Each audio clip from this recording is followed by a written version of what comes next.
Um, we'll proceed to challenge two, which is with regards to the banana post-harvest packing operations.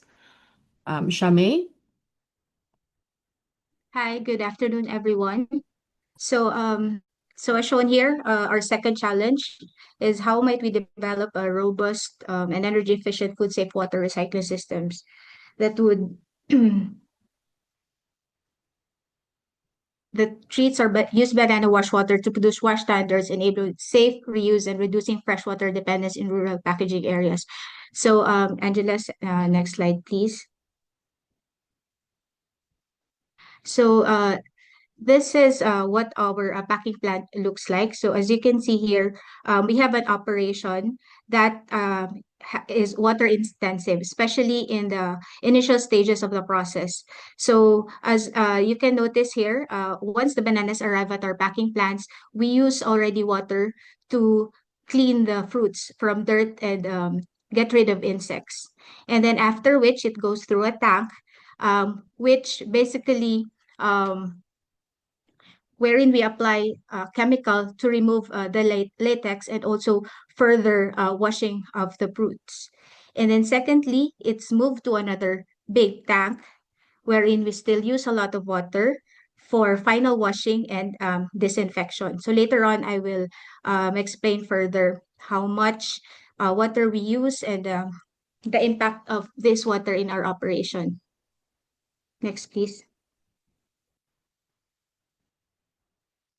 So I will spend more time on this slide. So basically, this is a summary of our current issues. So first is the high water usage. So since the initial stages of our operation is mostly water intensive, it requires continuous supply of clean water to effectively remove latex and field contaminants.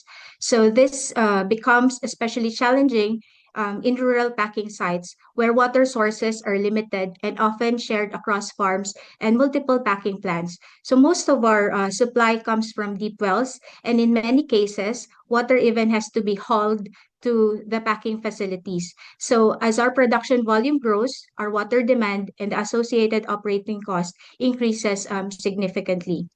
So second, beyond high water consumption, the quality of wash water itself becomes a critical factor in ensuring safe and export ready fruit. So at the moment, our wash water treatment process is highly manual and presents several opportunities for improvement. So because the system relies heavily on manual dosing and monitoring, so it is difficult to consistently apply the correct amount of chemicals required for effective treatment. This lack of precision often leads to fluctuations in water quality, either underdosing, which compromises sanitation, or overdosing, which increases cost and may pose safety concerns. So overall, the current setup makes it challenging to maintain stable, reliable, and food-safe wash water conditions throughout the day. Third, the wash water becomes heavily contaminated with organic matter, latex, dust, and field residues. So this makes the treatment more complex and prevents simple reuse. The water deteriorates quickly and also creates additional challenges such as odor, sludge formation, and faster water turnover.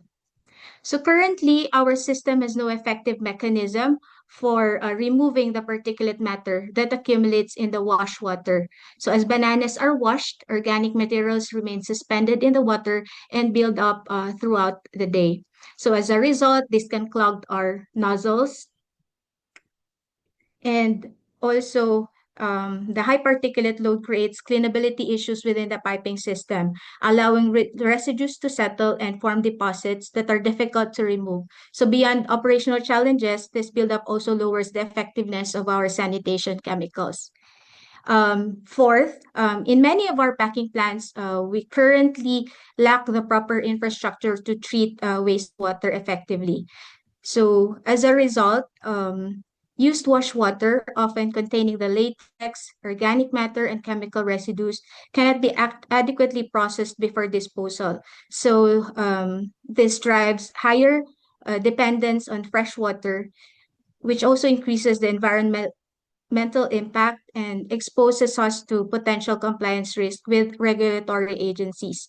So as production volumes continues to grow, our packing plants must be future ready. So moving forward, our goal is to minimize or even eliminate water discharge by adopting systems that support safe and sustainable reuse. And finally, to address these challenges, there's a growing need for us for a compact, energy efficient, and cost-effective recycling technologies. So this brings us to why this innovation is critical. So we need a solution that are effective yet simple. So systems that are energy efficient, low cost, and easy to operate, even in rural settings. Above all, we want to produce water clean enough for safe fruit washing, help us to cut freshwater use while meeting the food safety standards. So for visual appreciation, we have here on the right side of the screen. So this is actually the water in our tanks. So there's significant amount of suspended solids present in the water.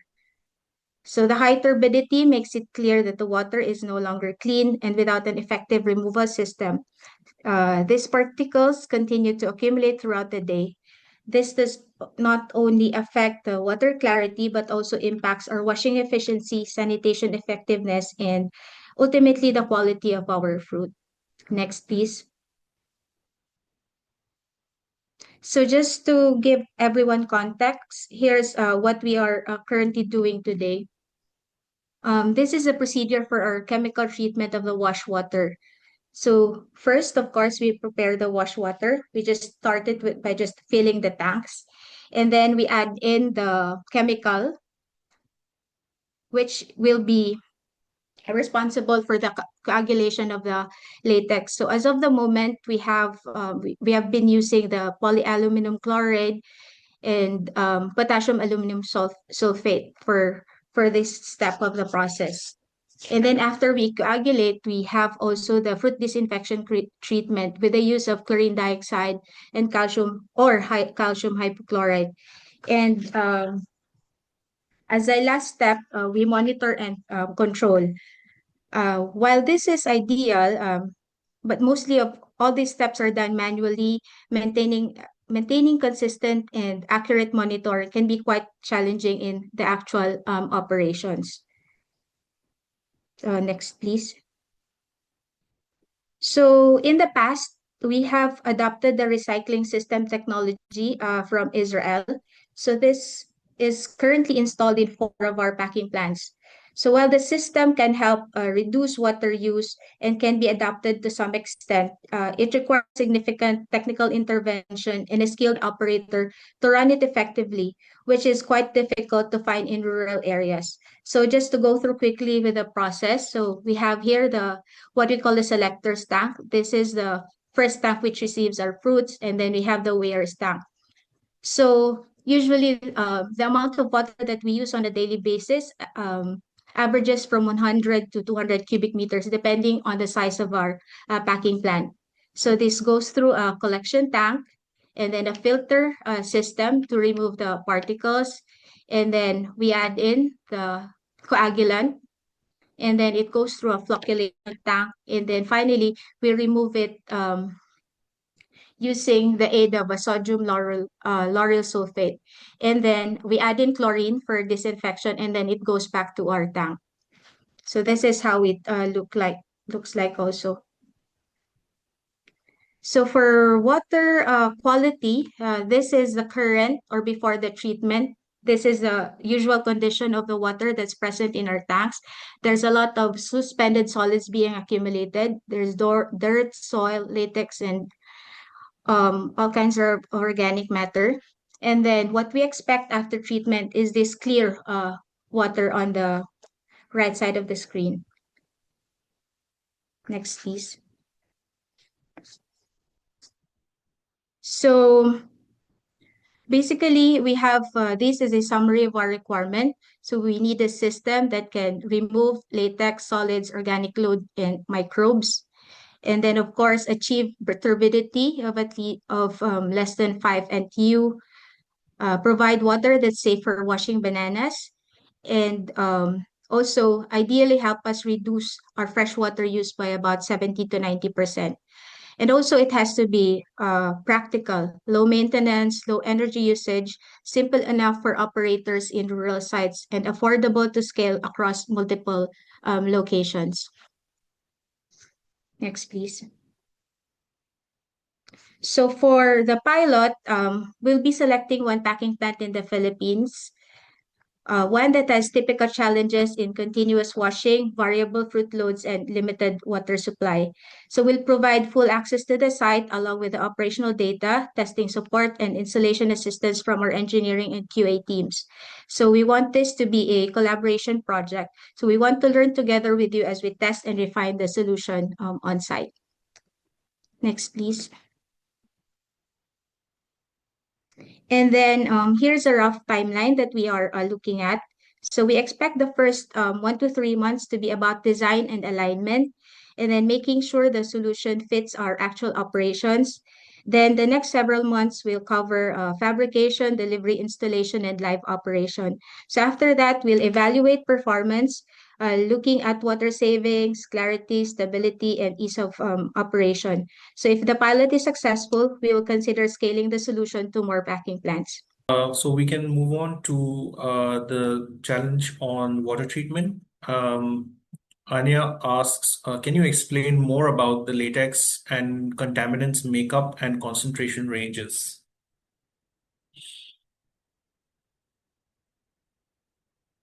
I think Sharmi will have to unmute herself.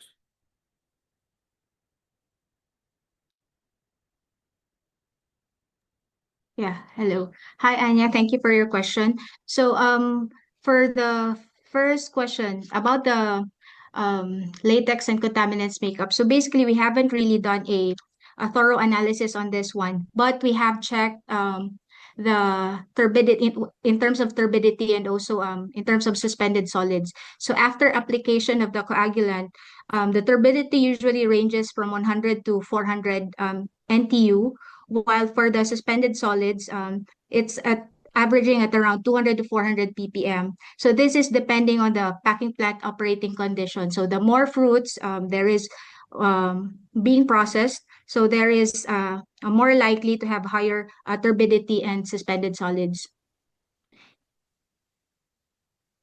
All right. And the final question, which is from Carl. For the banana washing, what is the volume of water that needs to be cleaned or consumed in a 24-hour cycle? And is the operation on all year? Yeah, so our packing plants usually run year round. So on average, it runs around 5 to 6 days a week. Average operating hours is around 10. So as to the amount of water consumed, this actually varies depending on the size of the packing plant. But the typical packing plant would usually consume 100 cubic meters of water per day. All right. Okay. So thank you very much for the team from Sumifru for sharing such detail. In the interest of time, we do have to move on. But if the participants have any other further questions about the challenge statements from Sumifru, please send us your questions at info@parang.co, and we'll be able to route the questions to the CSO team and get you detailed answers.